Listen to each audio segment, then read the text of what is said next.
দেশের সবচেয়ে বড় ইসলামী দল যাদেরকে বাম এবং রামপন্থীরা সবসময় ভয় পায় সেটা আমরা জানি, সেটা হলো জামায়াতে ইসলামী। জামায়াতে ইসলামের শীর্ষ নেতাদেরকে তারা এই যুদ্ধাপরাধী ট্যাগ দিয়ে, সেই অপরাধের দোহাই দিয়ে বা সেই অপরাধের ধোয়া তুলে তাদেরকেও দেশের বাইরে নিয়ে গেল।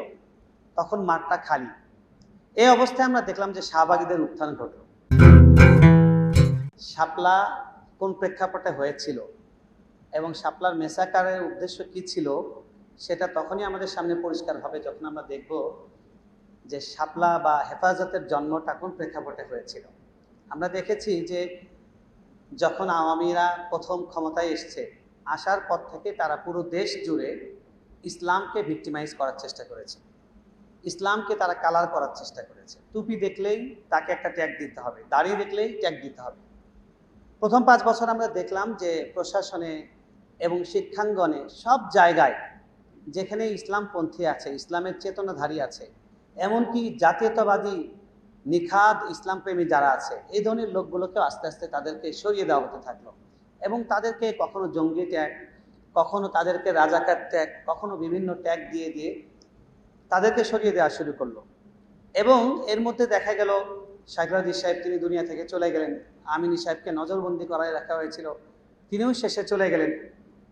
এবং দেশের সবচেয়ে বড় ইসলামী দল যাদেরকে বাম এবং রামপন্থীরা সবসময় ভয় পায় সেটা আমরা জানি, সেটা হলো জামায়াতে ইসলামী। জামায়াতে ইসলামের শীর্ষ নেতাদেরকে তারা এই যুদ্ধাপরাধী ট্যাগ দিয়ে, সেই অপরাধের দোহাই দিয়ে বা সেই অপরাধের ধোয়া তুলে তাদেরকেও দেশের বাইরে নিয়ে গেল। তখন মাঠটা খালি। এই অবস্থায় আমরা দেখলাম যে শাহবাগীদের উত্থান ঘটল। শাহবাগীদের উত্থান এমনভাবে ঘটল যে ইসলাম বা ধর্ম এটা পৃথিবীর সব মানুষের কাছে একটা সম্মান এবং শ্রদ্ধার জায়গা। শাহবাগীদের কাছে এবং এই তাদেরকে যারা মদদ দিয়েছিল তারা যদিও বলতো যে মদিনার সরকার, মদিনার সনদ এসব বলতো, কিন্তু তারা আদ্যপান্ত তারা ছিল হিন্দুত্ববাদী এবং আধিপত্যবাদী। তাদের একমাত্র মিশন এবং ভিশন সেটা হলো ইসলামকে দমন করা। কারণ জানে যে এই বাংলাদেশ, এই মাটি, এই পূর্ববঙ্গ কিংবা পূর্ব পাকিস্তান, এটাতে সবসময় আলেমরা এবং ইসলামপন্থীরা তারাই রক্ত দিয়েছে। আমরা যদি জিজ্ঞেস করি যে আজকে যদি বাংলাদেশে ভারত আগ্রাসন চালায়, এই যে যারা শাহবাগী আছে, যারা সুবিধাজনক জায়গা থেকে তারা ফেসবুকে স্ট্যাটাস দেয়, তারা কেউ কি রক্ত দেওয়ার মতো নৈতিক বল রাখে? আপনারা বলেন, একজন মানুষকে পাওয়া যাবে? পাওয়া যাবে না। এমনকি আমরা জুলাই বিপ্লব যেটা দেখেছি সেখানে সবচেয়ে বেশি রক্ত দিয়েছে, সবচেয়ে নির্ভয়ে বেরিয়ে এসছে প্রথম তারাই যারা ফজর নামাজ পড়ে। কারণ তারা ফজরের আগে আল্লাহর কাছে সাহায্য চেয়েছে ফ্যাসিবাদের পতনের জন্য। ফজর পড়ে সিজদা দিয়ে তাদের ভেতরে একটা অসীম শক্তি তৈরি হয়েছে। তারা সেই শক্তি নিয়ে পুলিশকে মোকাবেলা করা কিংবা বুলেটের সামনে বুক চেতিয়ে দেওয়া, এই দৃশ্যগুলো তারা তৈরি করেছে। এটা আমরা সবাই দেখেছি না? সবাই দেখেছি। তো সুতরাং তারা সত্যিকার অর্থে দমন করতে চায় এই শক্তিটাকে। এবং আপনি দেখেন যে ভারত পাকিস্তান যে যুদ্ধ শুরু হয়েছে, আমাদের সামনে এখন ভিডিও চলে আসছে যে স্পষ্ট করে মানে বাংলাভাষী ভারতীয় হিন্দু তিনি বলছেন যে আমরা পাকিস্তানকে গাজা বানাতে চাই, বাংলাদেশকে গাজা বানাতে চাই। দেখেন, এগুলো কিন্তু আমরা ফেসবুকে যারা একটু সচেতন তারা আশঙ্কা ব্যক্ত করেছেন, কিন্তু তারা কিন্তু স্পষ্ট বলেই দিচ্ছে, তার মানে তাদের টার্গেটটা হলো ইসলাম। এবং টুইন টাওয়ার হামলার পরেও বিশ্ব জুড়ে যে ওয়ার অ্যান্ড টেরর, এই যে খেলা শুরু হয়েছে, এই খেলার ভিকটিম কিন্তু মুসলমানরা। আজকে দেখেন পাকিস্তানের কাছে আমেরিকার F-16 আছে, অনেক অস্ত্র আছে। আমরা আজকে দেখলাম মিডিয়া এসছে যে সেগুলো তারা ভারতের বিরুদ্ধে ব্যবহার করতে পারবে না, কারণ তাদের সঙ্গে চুক্তি আছে যে মানে শুধুমাত্র সন্ত্রাসবাদী, তাদের ভাষায় মৌলবাদী, তাদের বিরুদ্ধে ব্যয় করা যাবে। সুতরাং আজকে এই বাংলাদেশে আমরা দেখেছি ইসলামের কথা ভোটের সময় বলা হয়েছে, তসবিহ পড়া হয়েছে, বোরকা পড়া হয়েছে। তারপর আমরা দেখেছি যে তারা মক্কা মদিনায় গিয়ে সেখানকার ছবি পোস্ট দিয়ে তুলে পোস্ট করেছে এবং নির্বাচনের আগে পোস্টারে সেগুলো ছাপানো হয়েছে যে ধর্মভীরু নেত্রী। কিন্তু তারা দিনে দিনে, একদিনে নয়, দুদিনে নয়, 1 বছরে নয়, 2 বছরে নয়, তারা দিনে দিনে ইসলামপন্থী শক্তিকে তারা ক্ষমতার কেন্দ্র থেকে সরিয়েছে এবং এমন সমাজে রাষ্ট্রে প্রভাব রাখতে পারে এমন কোনো জায়গা রাখেনি যে জায়গাগুলো থেকে তাদেরকে সরিয়ে দেয়নি। এমন প্রেক্ষাপটে যখন তারা একদম খালি মাঠে, সবকিছু তাদের অনুকূলে, মিডিয়াগুলো তাদের অনুকূলে, তাদের কাছে কোরআন কোনো পবিত্র বিষয় নয়, ইসলাম কোনো পবিত্র বিষয় নয়, আল্লাহ রাসূল কোনো পবিত্র বিষয় নয়, এমনকি কোনো ধর্মের গুরু তারা পবিত্র বিষয় নয়। এগুলোকে নিয়ে গালাগাল করলে, এগুলোকে নিয়ে চরিত্র হনন করলে, এগুলোকে ছোট বানালে কোনো অপরাধ নাই। কিন্তু একটা টিপ, সেটার ধোঁয়া তুলে একজন পুলিশ কনস্টেবলকে তাকে ইনস্ট্যান্ট চাকরি থেকে বরখাস্ত করা হয়েছে, তাকে গ্রেফতার করা হয়েছে, সেটা ভালো মতো যাচাই করা হয়নি। তার মানে টিপের সেটার মহানত্ব এত বেশি হয়ে গিয়েছিল তাদের কাছে। তারপরে পতাকা, জাতীয় সঙ্গীত, দেশপ্রেম, তাদের কাছে যে নিজস্ব সংজ্ঞা এবং নিজস্ব দৃষ্টিভঙ্গির যে দেশপ্রেম ছিল, সেই জিনিসটাকে তার একটা মহানত্ব দান করেছে। মানে আমাদের কাছে কোরআন তেলাওয়াত যেরকম মহান পবিত্র, ঠিক রবীন্দ্রসঙ্গীত সেই জায়গায় চলে গিয়েছিল। আমাদের কাছে আল্লাহ এবং আল্লাহ রাসূল যেরকম পবিত্র, এরকম বাবা এবং কন্যা তারা এই জায়গায় চলে গিয়েছিলেন। এবং এই জায়গায় গিয়ে তাদের কলিজা এত বড় হয়ে গিয়েছিল যে রাষ্ট্রীয় পৃষ্ঠপোষকতায় আল্লাহ এবং আল্লাহ রাসূলকে যখন গালাগাল করা শুরু করা হলো, যাচ্ছে তাই লেখা শুরু হলো। দেখেন, নারী নীতিমালা প্রণয়ন করেছিল এবং নারী নীতিমালার বিরুদ্ধে আমিনী সাহেব, আমার মনে আছে, তিনি কোর্টে দাঁড়িয়ে বলেছিলেন যে তোমরা কদিন পরে, এখন তোমরা বিয়ের জন্য বয়স বেঁধে দিচ্ছ, তোমরা কদিন পরে আমার নবীর মেয়ে, তিনি যে আবু বকর রাদিয়াল্লাহু তাআলা আনহুর মেয়ে আয়েশা রাদিয়াল্লাহু তাআলা আনহাকে বিয়ে করেছেন, এটা নিয়ে প্রশ্ন তুলবা। আমি বুঝতে পারছি, বুঝতে পেরেও প্রতিবাদ করব না, আমি তাদের জিভ টেনেছিল। এরকম করে আলেমরা যখন প্রতিবাদ করেছেন, তাদেরকে জঙ্গি, দেশ বিরোধী, রাজাকার ট্যাগ দিয়ে তাদেরকে দৃশ্যপট থেকে সরিয়ে দেওয়া হয়েছে। তারপরে খোলা মাঠে শাহবাগের উত্থান হয়েছে এবং এখানে রাষ্ট্রীয় পৃষ্ঠপোষকতায় বিরিয়ানি খাওয়া এবং গাঁজা খাওয়া, আরো নানান রকমের উৎসব হয়েছে। হ্যাঁ, আমি বলবো অনেক ভালো মানুষ, দেশপ্রেমের জায়গা থেকে এসছেন, নিরীহ মানুষ, তারা জানতেন না, না হলে সেখানে টুপির মাথায়, কি বলে, কুকুরের মাথায় কেন টুপি পরানো হবে?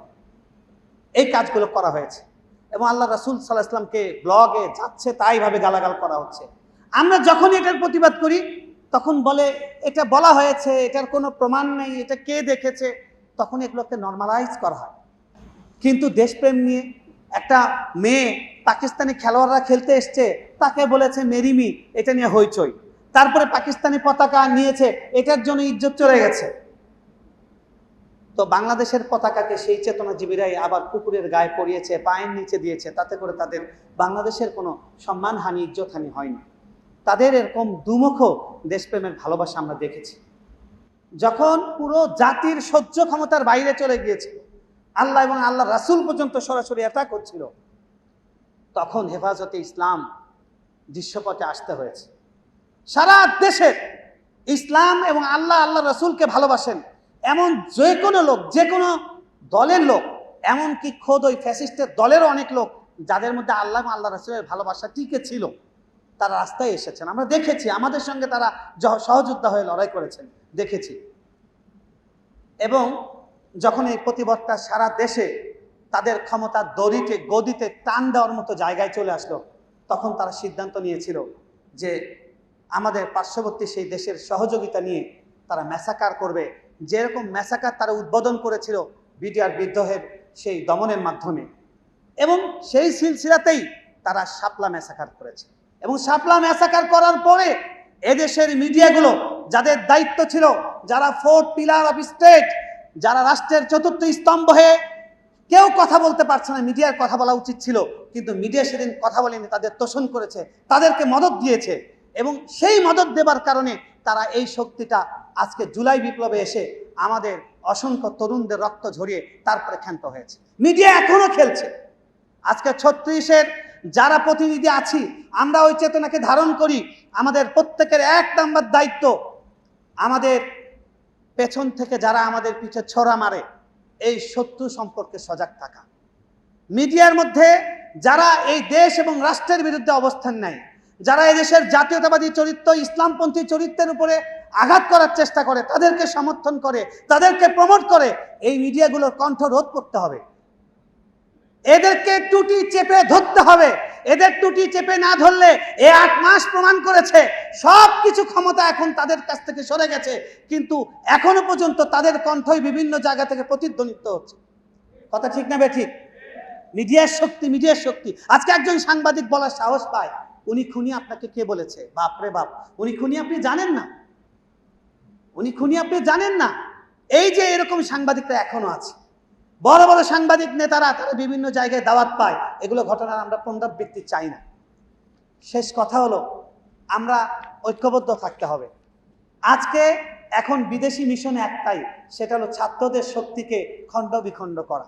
আমি হাত জোর করে অনুরোধ করব, ছাত্রদের শক্তির যত সংগঠন আছেন, যেই ব্যানারের হোক, যেই নামের হোক, যেই দলের হোক, আপনারা দেশের প্রশ্নে এবং আমাদের বাঙালি জাতীয়তাবাদ, এই জাতীয়তাবাদের প্রশ্নে এবং ধর্মীয় অধিকার, মুসলমানদের ধর্মীয় অধিকার, হিন্দু ভাইদের ধর্মীয় অধিকার, বৌদ্ধ ভাইদের ধর্মীয় অধিকার, সকলের ধর্মীয় অধিকারের প্রশ্নে আমাদের সকলকে ঐক্যবদ্ধ থাকতে হবে। এই জায়গায় যারাই চক্রান্ত করবে, তাদের হাত আমাদেরকে সম্মিলিতভাবে গুড়িয়ে দিতে হবে ইনশাআল্লাহ। পারবো না ইনশাআল্লাহ? শেষ কথা হলো, আমাদেরকে মিডিয়ার খেলাটা এবং পরাশক্তির খেলাটা আমাদেরকে বুঝতে হবে। তারা আমাদেরকে বিভিন্ন সিন চায়, বিভিন্ন রকমের দৃশ্যপট চায়, সেই দৃশ্যপটগুলো যেন আমরা তৈরি করতে না দেই। এই সোহরাওয়ার্দীতে নারী সুপারিশ মালার বিরুদ্ধে বিশাল সমাবেশ হলো। এখানে আজিজুল হক ইসলামাবাদী ভাই আছেন, তারা বিবৃতি দিয়েছেন, কিন্তু আমাদেরকে আগেই বুঝতে হবে তারা খেলতে চায়। এজন্য মার্চ ফর গাজা যখন হয়, আমরা বারবার আগে আলোচনা করেছি, কোনো রকমের স্যাবোটাজ যেন না হয়, কোনো রকমের দৃশ্য তৈরি করার সুযোগ যেন না পায়। এবং পুরা ঢাকাতে আমাদের চোখ কান খোলা ছিল, কোনো নারীর উপরে, কোনো সাংবাদিকের উপরে কোনো রকমের সিন তৈরি করার সুযোগ যেন না পায়। আমাদের সামনের বাংলাদেশে এই ব্যাপারে সচেতন থাকতে হবে। তারা সিন তৈরি করতে চায়, যেটা নিয়ে মূল বিষয়কে পেছনে রেখে এই সমস্ত বিষয় নিয়ে হাউকাউ করবে, হইচই করবে। আমরা সকলে সচেতন থাকবো তো ইনশাআল্লাহ। আল্লাহ রাব্বুল আলামিন আমাদের সকলকে সচেতন হওয়ার তৌফিক দান করেন।